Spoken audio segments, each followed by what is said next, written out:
Sa unang adlaw sa filing of Certificate of Candidacy alang sa 2025 midterm elections, atong kumusahon ang sitwasyon sa pipila ka COMELEC offices sa Mindanao. Pinaagi ni Argil Relator live. Argil.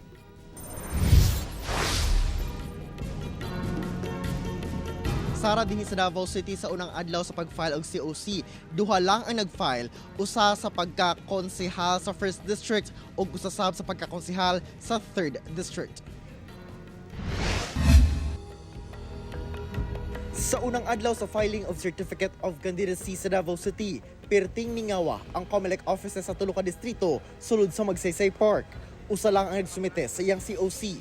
Siya ang 54 anyos nga college professor nga mudagan pagkakonsehal sa katulong distrito sa syudad. Advocacy po ay scholarship education for the young ones, and at the same time po sports for the to divert the young ones for drugs. Dunay nakadeploy nga mga sakop sa PNP o Public Safety and Security Office sa gawa sa COMELEC offices alang sa pagsiguro sa kahapsay sa filing of COC. Nagbuntar sab sila og integrated command post. Wala pa say bisan usa nga nag-file og COC sa unang adlaw niini sa COMELEC 1st District sa Cagayan de Oro City alang sa posisyon sa pagka-congressman, mayor, vice mayor ug mga konsehal sa unang distrito.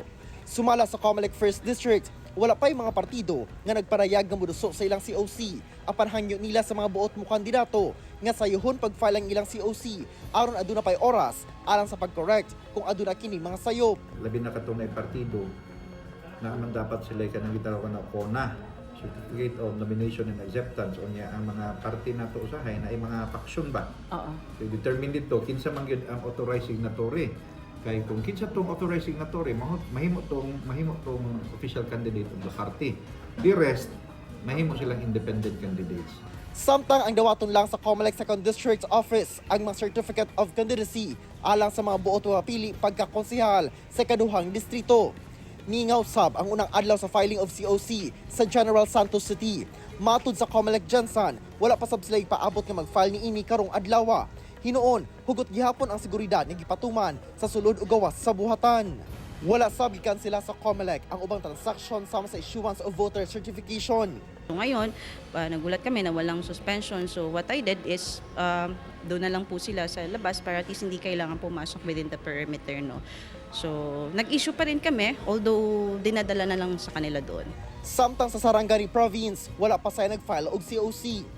The first day of the scheduled filing of COCs, so far for the province of Sarangani, sa ato ang provincial level, wala pa tayo na-receive na any COCs. Hinuon, subling na pahimangno ang COMELEC kalabot sa mga supporter kinsa buot mo kuyog sa ilang mga kandidato sa pag-file og COC. So, based sa ato ang guidelines, they are entitled, each aspirant no, na mag-file sa ilang COC, they are entitled to a maximum of 3 companions. But that's also mag-depend gihapon na siya sa ato ang space no, na available.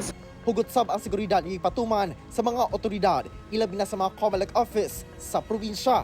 Magpo-provide din kami ng crowd dispersal management unit mobile para kung siyempre natin maiwasan yung mga parties ng mga kandidato, no? Baka mamaya magkasabay-sabay sila at magkaroon ng konting di pagkakaintindihan. Kaya we are preparing for that. Sara 4:30 karong hapon din nag-file siya Certificate of Candidacy ang usa ka Marco Per Javier nga nidagan isip independent candidate pagkakonsehal sa 1st District sa Davao City. Sara. Okay, dagang salamat Argil Relator.